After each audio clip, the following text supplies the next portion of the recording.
Yeah, man. Yeah. I gotta wear the hat for this one, y'all. I had to wear the hat for this one. We're gonna talk about everything, man. We're gonna talk about Jeff Hardy and Sheamus. We're gonna talk about AJ Styles and Daniel Bryan and why I feel that the Intercontinental Championship needs Daniel Bryan now, especially after what happened tonight. And we're going to talk about the Women's Tag Team Championship match. Alexa Bliss and Nikki Cross defending the titles against Sasha Banks and Bayley. You guys seen the thumbnail, you already know what happened. But we're going to break it down, man. We're going to break it down. We're going to talk about everything. Ladies and gentlemen, this is your Smackdown review. I am your host with the most, TM161. Welcome back to the channel, y'all. Make sure you guys hit that like button down there. Make sure it turn blue. That way you know it's done. Make sure you guys leave a comment, man, as well. How you feeling about that championship matchup, and about Sheamus and Jeff Hardy, and about AJ Styles and Daniel Bryan, and more as well. You know, we're gonna talk about the whole antic with Braun Strowman and The Miz and John Morrison, and why I feel like, despite it being funny, it's ridiculous when it comes to the circumstances of the Universal Championship. And subscribe to the channel, y'all. Make sure you guys subscribe to the channel if you're new, man. Hit that bell as we aim towards the goal, 7K, man. This week has been crazy, y'all. It's been absolutely insane. Emotions are up right now. Everything's piling up. I talked about it a little bit before. I believe I talked about it on my Raw review. I can't really remember. I think it was my AEW review, though. I think it's my AEW review. Talked a little bit about this whole George thing and about how all this craziness going on right now, but a little bit, but not get too far much into it. I just want to just not even talk about that stuff now. You don't like talking about that stuff, but it's happening. It's happening right now. But ladies and gentlemen, we're gonna talk about SmackDown, man. Let's talk about SmackDown. Pretty sure you guys already did your justice due. Hit the like button, comment. Where we begin, man? I want to talk about the ending because that was like just worth talking about more so. But let's talk about the beginning and then we'll get there, y'all. I'm just saying. Hardy, man, Jeff Hardy. Jeff Hardy pretty much is telling us why he did what he did to Sheamus last week. Talking about once again his redemption story. Now this is kind of getting a little weird for me, man, but I'm gonna talk about it in a second. Why it's feeling a little weird now. Now, Jeff Hardy came out and just explained as to why, you know, he's just feeling the love from the fans and his friends and family.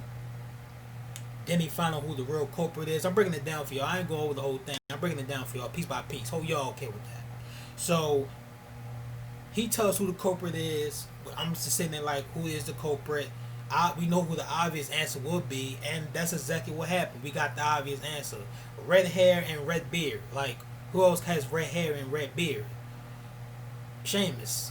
You know, Sheamus. That's exactly why he did what he did last week. That's why he called Sheamus for the chance to get the Intercontinental Championship in that match with Daniel Bryan.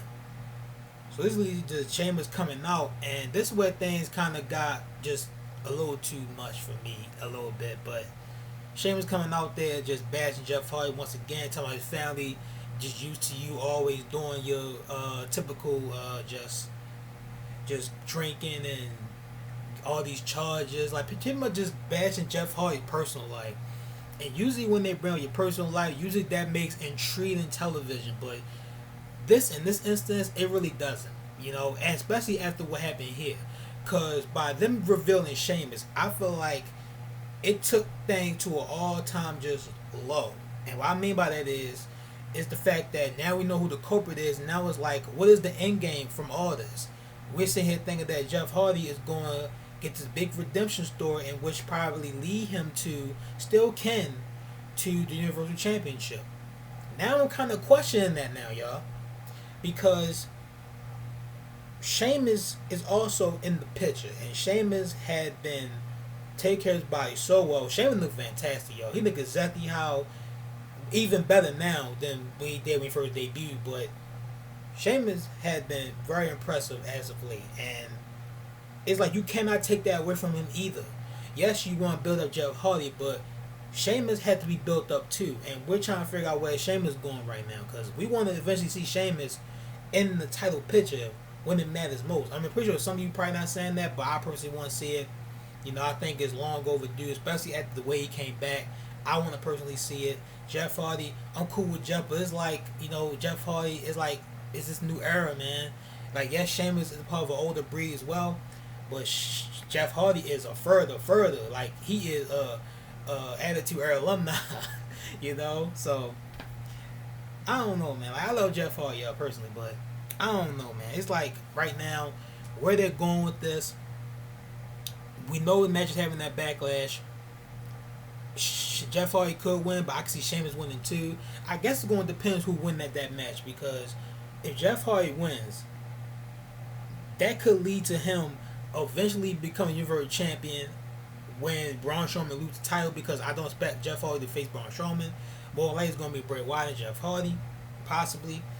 But then you can see Sheamus, man, because what if Braun Strowman is still champion? And then Sheamus is still being built up. What if we get Sheamus and Braun Strowman for the Universal Championship, and probably not even worrying about Bray? I mean, we know Bray's going to eventually come back, but is he going to win when he returns to fame? I mean, we know that's what's going to happen. We know that's what's coming. You know, they kind of teased it when they last encountered one another. So this is kind of really tricky right now, but it's at a point right now in which it was intriguing at first, but now it's not as much. You know, it's not as much right now. Hopefully they can change my mind at Backlash and after Backlash, but right now I just don't care about it right now, yo. I'm being completely honest. But we'll see what happens with Jeff Hardy and Sheamus. I mentioned already Jeff Hardy redemption story. We'll see if he gets a redemption, and I'm pretty sure his redemption will be the Universal Championship. As far as Sheamus go, hopefully they continue to build Sheamus up, because after everything, after he just pretty much got the old look Sheamus back, and now he's back to being the Celtic Warrior, you really want to throw all that away?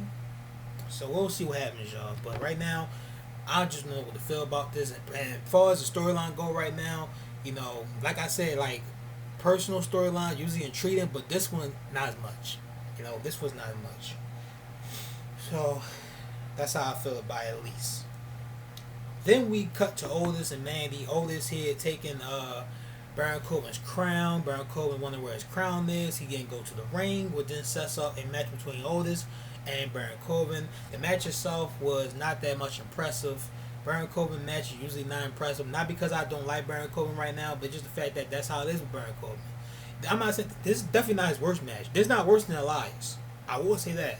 Him and Elias, trash. But this one, like, it's not awful, but it's not good either. It's not good either. So, fight early on, you know, both opponents just pretty much shoving blow for blow. Eventually, Baron Corbin goes out to the ring, went for his crown. He just pretty much giving up on the matchup. Then you see Otis coming to chase him. He then looks at Otis, attack Otis, grab the steel chair, attack Otis with the steel chair. Match ends by DQ. Otis wins by disqualification. Corbin still attacking Otis. Otis eventually gets the upper hand. Then fins up Baron Corbin. Corbin leaves. Otis stands tall with Mandy Rose and, of course, his briefcase. And we're all sitting here asking ourselves at this point in time, where is Tucker? I swear, man, I have to call Scooby-Doo. I don't have my stuff, Scooby-Doo doll with me right now, which is very sad, because I really want to know, man, like, where is Tucker? Where is Tucker, y'all? Oh, man, it's so hard. It's so hard to say goodbye to Tucker. Where is he, y'all? Where's Tucker? I mean, I'm just saying, man. I miss Heavy Machinery. I miss the team of Otis and Tucker. I do, man. I mean, I know Mandy Rose and Otis got this interesting storyline going on right now, which kind of dying down as well. Maybe it'll pick back up sooner rather than later.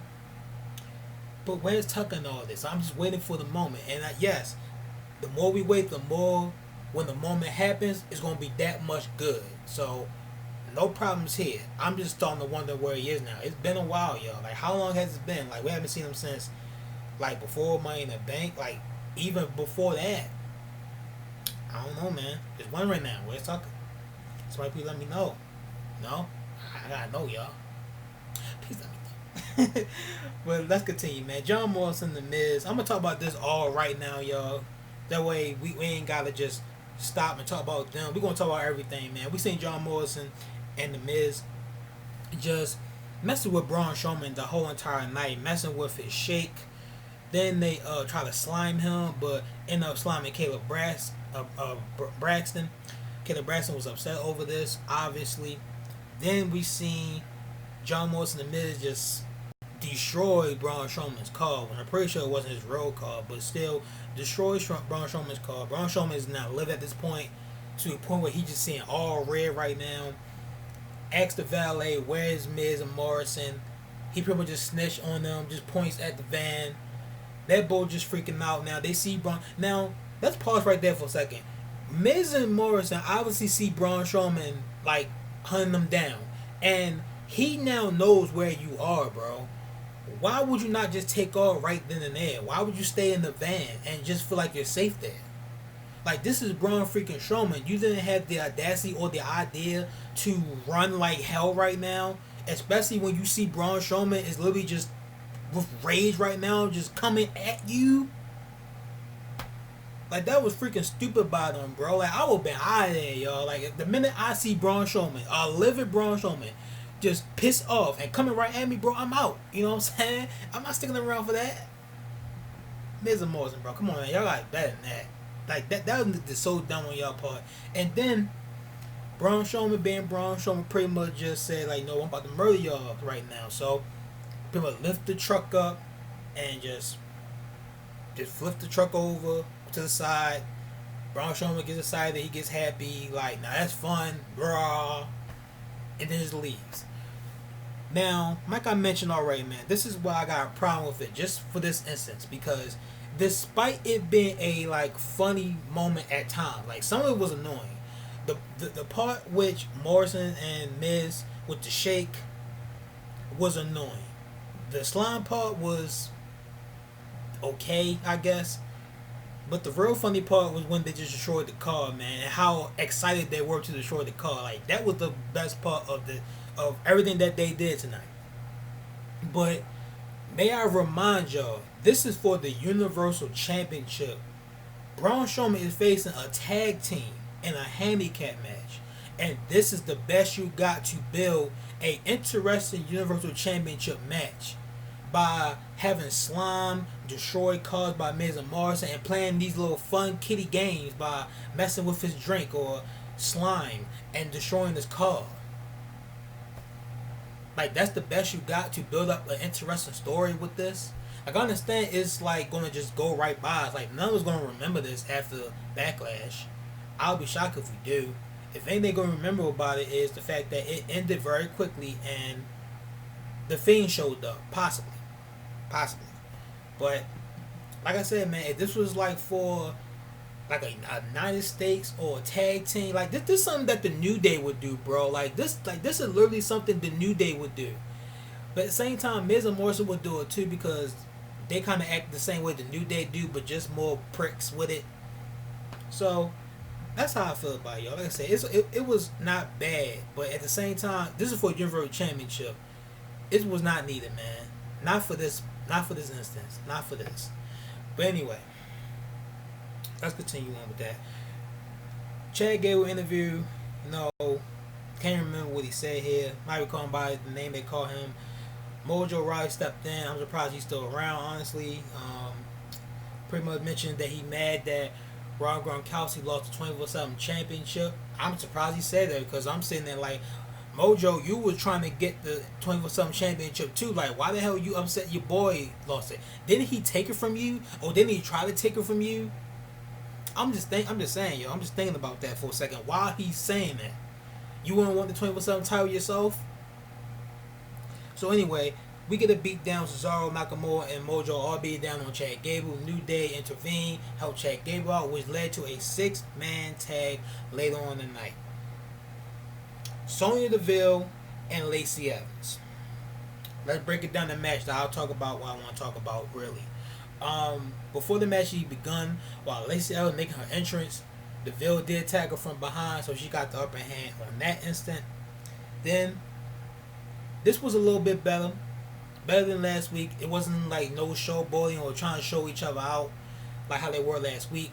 They were actually trying to beat the hell out of one another, so I can appreciate that aspect as well.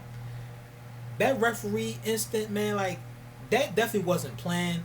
Like I just feel like it wasn't planned. Some of y'all might say it was planned, but I don't think it was, y'all. Cause you seen how, like, when Sonya Deville just flipped into the ring. No, it wasn't Sonya Deville. I'm sorry. It was Lacey Evans flipped into the ring from the top of the rope from the outside, and then try to roll up Sonya Deville, which then led to her not intentionally but hitting the referee. Referee was too close, got hit. He's still trying to call the matchup, and obviously he's hurt. I don't know if he's really selling it or he really hurt, but obviously I don't think that was planned. I will say that once again. So they lead to us going straight to commercial. Both women standing there, don't know what to do right now. They're just sitting there, just looking at the referee. Referee still trying to call the matchup. Then went straight to the commercial, and then we get the referee in. So I think that was not planned. I think it was an instant in which they didn't know what to do after that, and they had to literally hurry go to commercial. Like literally hurry go to commercial before people start catching on. You know what I'm saying? So that's how I feel about that instant. Let me know what y'all feeling about that.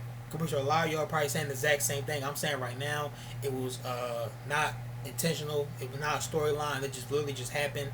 A mistake happened in the ring, and that's pretty much it. So match continues. New referee out there. Eventually, Lacey Evans get the win due to Mandy Rose coming on the Titantron, just calling Deville a failure. Deville just lived at this point very angry at Mandy Rose. Lacey Evans turned Sonya Deville around. Woman's right. 1, 2, 3. Lacey Evans wins. Now, some of y'all might be surprised I say this.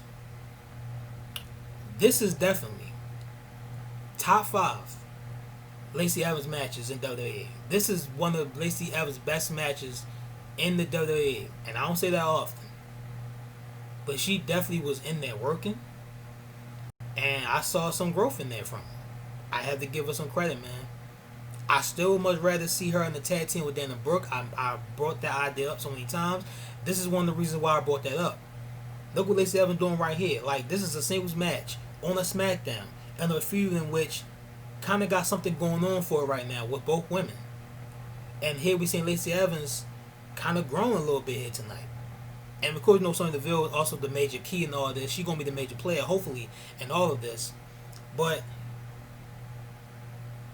Lacey Evans, it was a little sloppy. It was a little sloppy, but it wasn't terrible. It wasn't terrible. Usually I say Lacey Evans matches not as good, still need some work, not ready.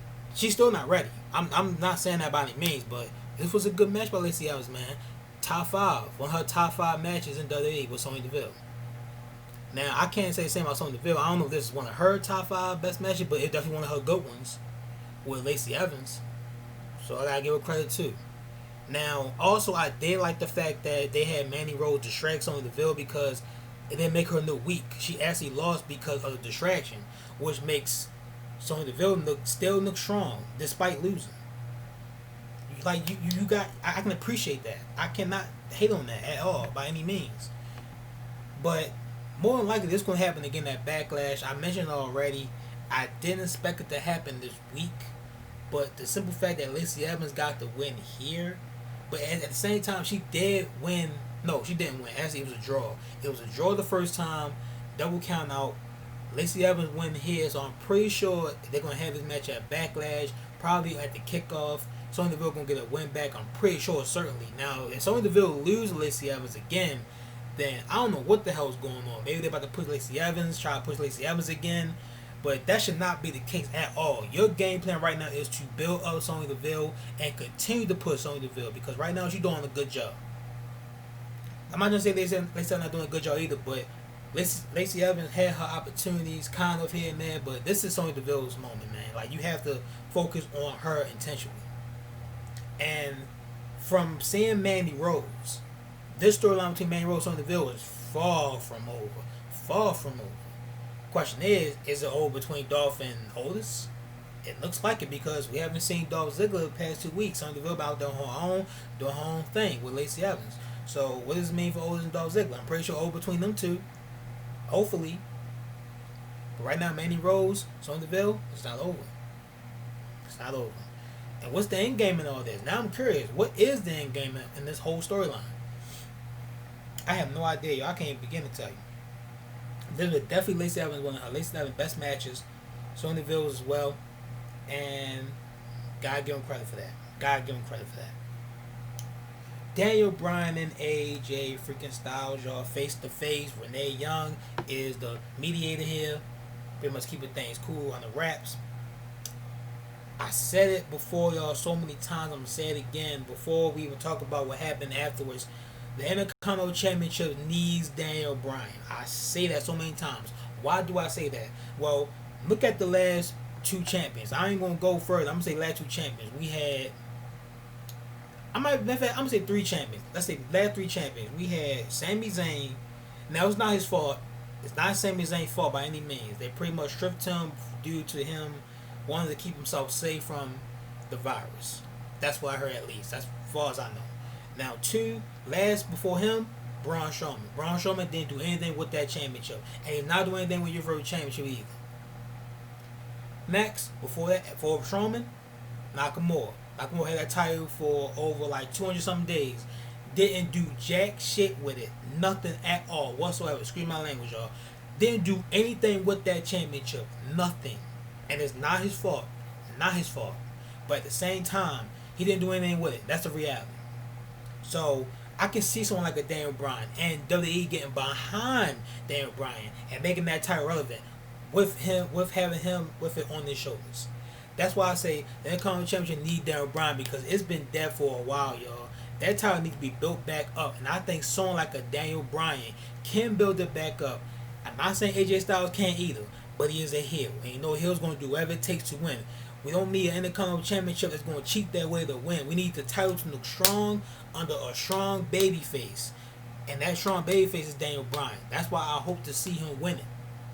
I'm not going to say I don't want to see AJ Styles win it either, but he's a heel. If he was a baby face, I'll be singing a different tune. But right now, Daniel Bryan's a baby face. And clearly from this promo, man, like, the way he just came off here, like he just mentioned himself, kind of similar to what Cody Rhodes doing with the TNT title. He wants to defend it every single week, give opportunities to those in the back who doesn't get it. You know what I'm saying? Guys like Drew Gulak, guys like I can't think of nobody on SmackDown. We see the same faces. Like, who else is back there? Mojo Rawley. I'm not saying he's their opportunity, but he's a name. He's a name. Cesaro, another guy y'all might mention. I ain't gonna mention Nakamura. I just mentioned him. It's guys back there. Y'all get what I'm trying to say here. So, guys like Cesaro, guys like Drew Gulak, as you've seen, came out right in this instance due to the fact that AJ Styles called him out, pretty much giving a handout. People like Daniel Bryan talk about giving handouts to opportunities for guys in the back. AJ Styles mentioning, I ain't like that. I'm doing whatever it takes to win. I don't give handouts. But you know what? I'm going to take your book, Daniel Bryan. I'm going to give a handout. I'm going to give a handout to Drew Gulak to get his ass kicked by me. So then Drew Gulak came out, just ready to fight, tackled AJ Styles, beat down AJ Styles. Then we get the match started, man. Commercial break, then we get the match started between Drew Gulak and Mr. AJ Styles. Good match, though. I enjoyed this match. It was a very good match, man. Drew Gulak is very underrated. And the fact that we had AJ Styles calling him out and the feel of this matchup, man, it felt like they really making Drew Gulak feel important on this show. That's one credit also I will also give WWE. They're making Drew Gulak feel important. Like, even before he got released and came back, like, even before that, like, he was feeling important on this show somewhat. Yes, he lost in the tournament, but he lost to Daniel Bryan. Like, there's nothing wrong with that. He still looked strong in the matchup. He ain't get beat like no 2 minutes like he usually does. He put in a good match with Daniel Bryan. You know? And he put in a good match with AJ Styles. And not only did he put in a good match with AJ Styles, but he beat AJ Styles with a jackknife cover out of nowhere due to the fact that AJ Styles was taking him lightly. He's standing there, staring at Daniel Bryan, about to hit the style clash. Drew Gulak just flips him around, jackknife cover, 1, 2, 3. Drew Gulak beats AJ Styles. And the look on AJ Styles' face tells the whole entire story, y'all. The guy was usually rude. He was just shocked. Shocked, y'all. Like, he ain't look exactly how I look, but he was freaking shocked. And we all were too. I'm pretty sure all were making that exact same face. Some of it probably wasn't though. Probably right saying, I knew Drew Gulak was going to win. You're gonna get those. You're gonna get those. But most of us, the majority, is gonna sit there and say, I expect Drew Gulak to win. I didn't either. Now, this tells me is, with AJ Styles losing this match, it all confirms that he's going to win the Intercontinental Championship. I mean, otherwise, why would you have AJ Styles lose again in back-to-back weeks? Unless, like, you know, they're going to push AJ Styles to Universal Championship after Braun Strowman gets past John Morrison The Miz, because I'm not expecting John Morrison The Miz to win the championship. No, it shouldn't even be a thought whatsoever. Either they're going to do that, I don't know, man.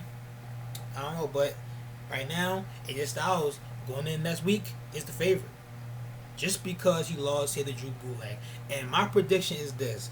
AJ Styles is going to win the championship, and Drew Gulak is going to be a first opponent for the Intercontinental Championship. Just because he beat AJ Styles right here. Now, the interesting story would be Drew Gulak and Daniel Bryan for the Intercontinental Championship. We still might get that. Maybe Daniel Bryan will win, and he get the opportunity to Drew Gulak. Drew Gulak get the opportunity first with Daniel Bryan, and we might get a program with them. You know, maybe get Drew Gulak just being frustrated that he can't beat Daniel Bryan, or he just can't get a win. But that's too late for that now. He won tonight. But I thought that was going to be the original plan. But it's looking like it's going to be a different plan, y'all. AJ Styles was going to win, and I can see Drew Gulak being the first guy to take a crack at it. But we'll see what happens, man. That's how I'm feeling right now. AJ Styles going next week is definitely the favorite. 6-man tag, y'all. I didn't care about this match at all. I really didn't, man. New Day and Chad Gable versus Mojo Rawley, Cesaro, and Nakamura. This match didn't mean anything. It was just a fill-up time on the show. This was definitely a filler match. The good team won here. New Day and Chad Gable beat Mojo Rawley and Nakamura and Cesaro. Cesaro will continue to lose. Nakamura is a loser. And Mojo Rawley, he's been in the back for like 3 years. Nobody gives a damn about Mojo Rawley. That's the reality. You know, sound harsh, but it's the reality.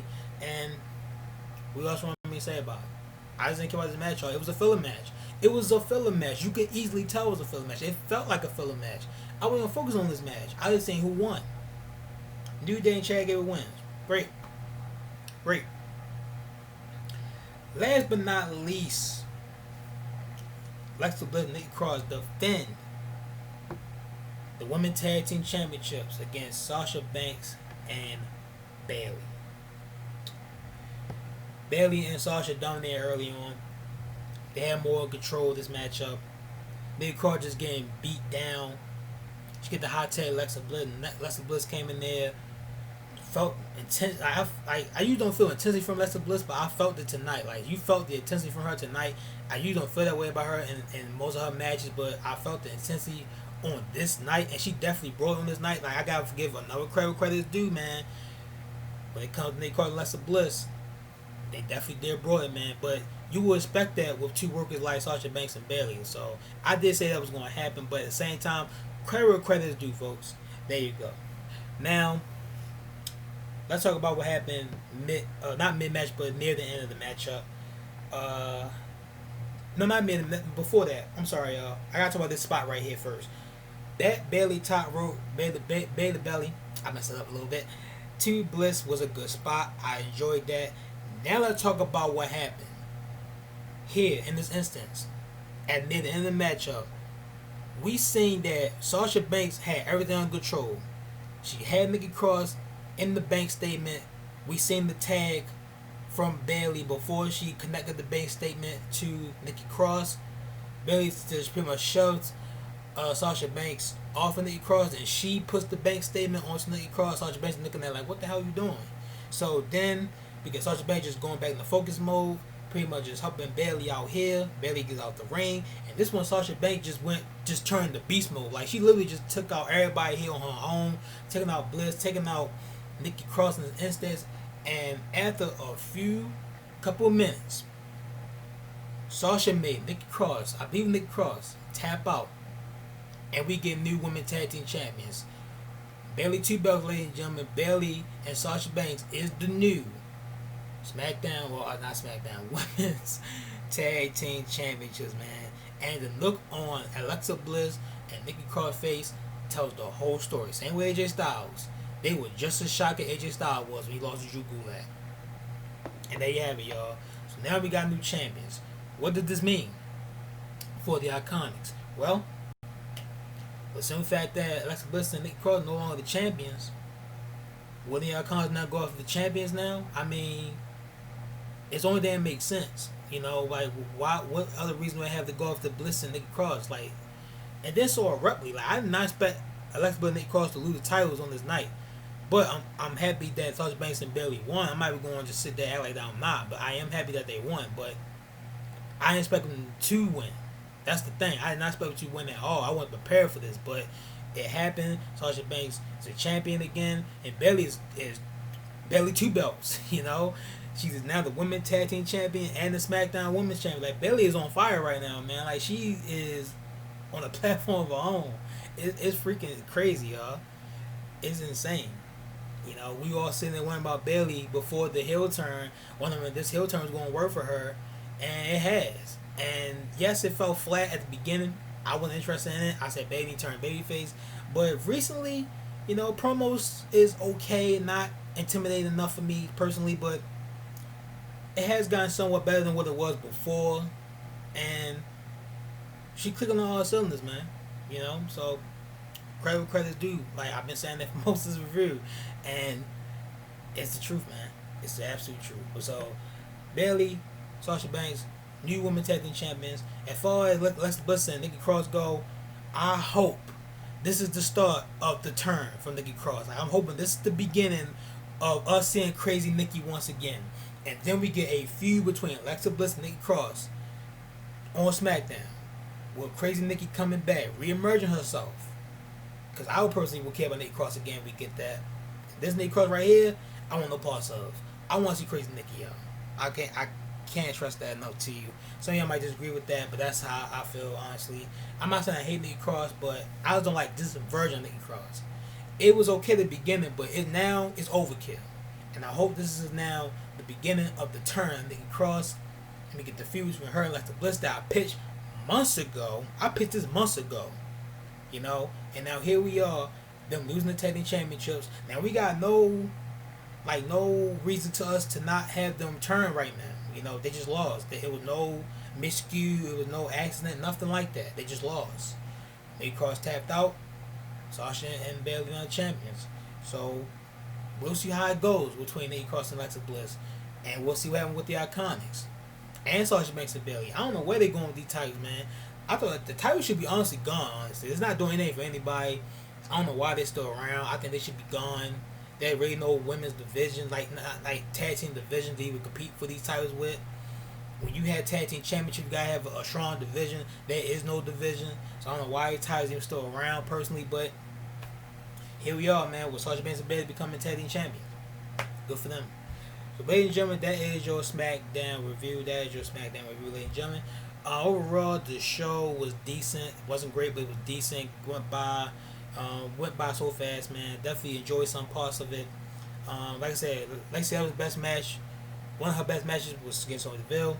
I love that they protected Sonya Deville. Got new tag team champions. We got the moment with Jeff Hardy and Sheamus that made me just say, you know, I don't care about it much anymore. Braun Strowman. As far, like I said, man, if it weren't for you World Championship, I'll be okay with everything, man. But hey, it is what it is. But ladies and gentlemen, like, comment, subscribe, turn bell notifications up to each every single one of you for the next video, which will be, I think it's Sunday, but I want to say Saturday, but I think it's Sunday. NXT Takeover in your house, man. And yes, you guys follow me on social media. It has come. You know, and if you see me on social media, man, you already know what's coming. You already know what I'm gonna be wearing. Win or lose, you're gonna see it. You know what I'm saying? So if you guys want to know what I'm talking about, make sure you guys follow me on social media and Instagram as well. I post on Instagram as well, and it's there, all there for you guys. Check it out, see what I'm talking about. You know, big mystery. So thank y'all for watching.